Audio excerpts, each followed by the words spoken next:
जब घर में शादी होती है तो वर्किंग वुमेन होती है, वर्किंग लड़का है तो लड़की भी जो है मोटा मोटी आप देखें तो वर्किंग ही आती है, क्योंकि एजुकेशन का जो स्तर है काफ़ी ऊपर हो चुका है। तो वहाँ पे क्या होता है कि एक एजुकेटेड लड़की आपको मिलेगी, एजुकेटेड लड़की है, लड़का एजुकेटेड है, दोनों वर्किंग हैं, एंड उस तरह की दोनों के ऑफिस हैं, सेम टाइप का स्टैंडर्ड है, बराबर पे हैं दोनों। जितना एक आदमी काम करता है उतनी एक लड़की काम करती है।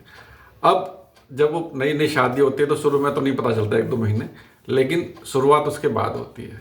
सास ससुर भी घर में हैं, माँ बाप घर में हैं, मतलब माँ बाप इसलिए कह सकते हैं, सास ससुर को माँ बाप की कैटेगरी होती है उनकी, जो है जो माने तो ठीक से। लड़का है, दो लड़के हैं तो दोनों की फैमिली होगी, तीन फैमिली एट ए टाइम वहाँ पे रह रहे होते हैं। एक सर्विंग हो सकती है, एक नॉन सर्विंग हो सकती है, जो घर में घरेलू वाइफ होम हाउस वाइफ है। तो प्रॉब्लम्स कहाँ से स्टार्ट होती है? सर्विंग वाली को बिकॉज आप समझ सकते हैं, सुबह ऑफिस जाना है तो सारा दिन वो घर में काम नहीं कर सकती, जैसा कि सास ससुर सोच रहे होंगे कि घर का पूरा काम निपटा के जाए, कपड़े धोना है, खाना बनाना है, और फिर शाम को किचन में लग जाए, तो वो बड़ा टफ काम हो जाता है। क्योंकि आप ये सोचिए कि एक जो हाउस वाइफ है उसे केवल घर का काम करना है, दूसरा जो वर्किंग वुमेन है उसको ऑफिस का पूरा काम करना होता है, स्ट्रेस बहुत होता है, चैलेंजिंग बहुत है, परफॉर्मेंस है वहाँ पर कि आपको प्रूव करना है, क्योंकि सर्विस बचानी तो प्रूव करना पड़ता है, और उसकी जो टेंशन्स होती हैं वो घर तक आती हैं। तो होता क्या है, वो फिर घर में क्या है, मनमुटाव शुरू हो जाता है। हस्बैंड की जो स्थिति होती है बहुत विकट होती है, बेचारा माँ बाप के बीच में होता है, वाइफ के साथ वो बीच में पिसा होता है।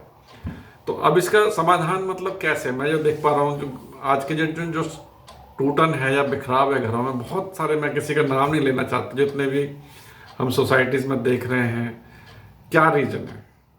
देखो, प्रॉब्लम्स बहुत सारी हैं परिवारों में, इसका कोई डाउट ही नहीं कि प्रॉब्लम है, लेकिन हमें समाधान की ओर जाना है। जब सबको पता है कि परिवर्तन आ रहा है, आज अगर मैं बहुत ज़्यादा पीछे ना जाऊँ, 20 साल पहले का जो सिनेरियो था आज वो नहीं है।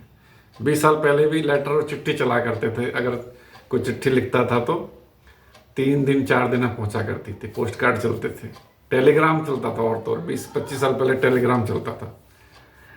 टेलीग्राम चलता था तो लोग मैसेज जाता था। आज क्या हो गया, ईमेल, 1 सेकंड, व्हाट्सएप कर दीजिए, फिर स्नैपचैट कर दीजिए, मैसेंजर कर दीजिए, मतलब मैं कहता हूँ सेकंडों के हिसाब से वो मैसेज पहुंच जाता है। वो जमाने गए जब चिट्ठी पत्री लेटर सब बंद हो चुके हैं आज के डेट में। हम लोग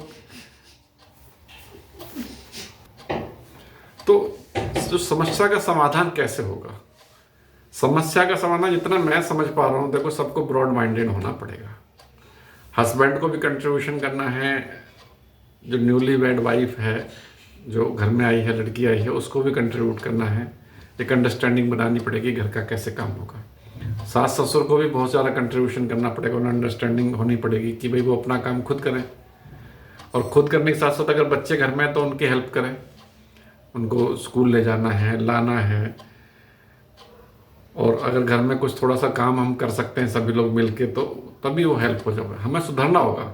अगर हम पुराने ढर्रे पे चलते रहें जैसे पहले चलता था कि नहीं बहू काम करेगी, लड़का काम नहीं करेगा, हम काम नहीं करेंगे, वो सर्विस भी करेगी, तो ये बड़ा टफ क्वेश्चन है। अगर हम अपने अपने ईगो पे सभी लोग अड़े रहेंगे तो घर में बिखराव आना बहुत बिल्कुल अवश्यम भावी है, इसको कोई टाल नहीं सकता।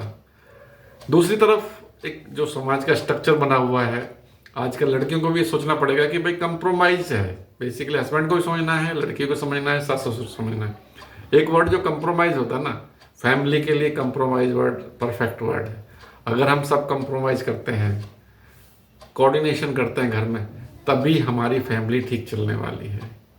अदरवाइज होगा क्या, आपस में लड़ाई झगड़े होंगे, सास ससुर एक अलग पार्ट होता है, लड़ाई झगड़े होते हैं तो फिर बिखराव होता है, अलग होते हैं और सेपरेशन स्टार्ट हो जाता है। तो इसका बेस्ट वे ये कंप्रोमाइज भी करना पड़ता है, एंड सबको ब्रॉड माइंड होना पड़ेगा, काम की शेयरिंग करनी पड़ेगी। वर्किंग वुमेन है तो मैंने बहुत सारे लोगों को कहते सुना है कि भाई मैं सुबह घर का भी काम करूं, मैं ऑफिस का भी काम करूं, फिर से आने के बाद फिर से लग जाऊं काम में, सुबह करके जाऊं। पॉसिबल कैसे होगा आप समझिए, जो 10-12 घंटे जो लेडी काम करेगी वो घर का काम कैसे शेयर कर पाएगी? तो इसका वो तरीका देखो, जब हमने एक डिसीजन लिया है एक फैमिली लड़के ने कि भाई मुझे वर्किंग वुमेन चाहिए, तो उसको पहले समझ जाना चाहिए कि जो आदमी 12 घंटे बाहर काम कर रहा है तो वो घर में कितना कंट्रीब्यूशन करेगा। अब ज़िंदगी ऐसी चलने वाली है, क्योंकि इस तरीके ही आपको जोड़े मिलेंगे, लड़का लड़की दोनों वर्किंग मिलेंगे आने वाले टाइम में। और अभी भी वही चल रहा है। आज 40% का वर्किंग वुमेन है, तो आने वाले टाइम में 50-50 हो जाएगा, ज़्यादा भी होने की संभावना है। तो हमें क्या करना पड़ेगा, थोड़ा सा अपने आप को रिस्ट्रक्चरिंग करना पड़ेगा, घर को एडजस्टमेंट करना पड़ेगा। हम डिसिप्लिन के साथ रहें, काम को ना फैलाएं घर में, तो वो उस पद्धति पे चलना पड़ेगा। सास ससुर को भी हमें, अगर वो रिटायर्ड हैं तो थोड़ा जिम्मेवारी और बढ़ जाती है, बच्चों की जिम्मेवारी होगी, घर में काम की जिम्मेवारी होगी, थोड़ा थोड़ा हमें सबको करना चाहिए। और सबसे बड़ी बात आप क्या कि खुद अपना काम कर लो, सभी लोग मिलकर अपना काम कर लेते हैं, तो उससे क्या होगा कि काम का लोड कम हो जाएगा। तो मेरा छोटा सा आज ये वीडियो इसलिए बनाया था कि भाई घर में बिखराव ना हो, इसके लिए हमें अपने विचारों को परिवर्तन करना पड़ेगा, लड़के को भी, सास ससुर को भी, एंड जो भाई है उसको भी, अगर ननद है घर में तो उसको भी। ये ना सोचे कि ननद है तो भाई कैसे बहू काम कर पाएगी, बताइए। वो अपना उसका एक काम जाना है बाहर, तो लड़की को भी चाहिए, जो सिस्टर है घर में या डॉटर है, कि भाई खुद अपना काम करें। वो सब काम करेंगे तो जल्दी से जल्दी काम निपटेगा, एंड जो परेशानी पैदा हो रही है परिवार में वो नहीं होगी। Thank you very much, bye bye. एक नई वीडियो के लिए इंतजार करें, और अभी तक वीडियो अच्छा लगा हो तो चैनल को जरूर सब्सक्राइब कीजिएगा। Thank you very much, bye bye.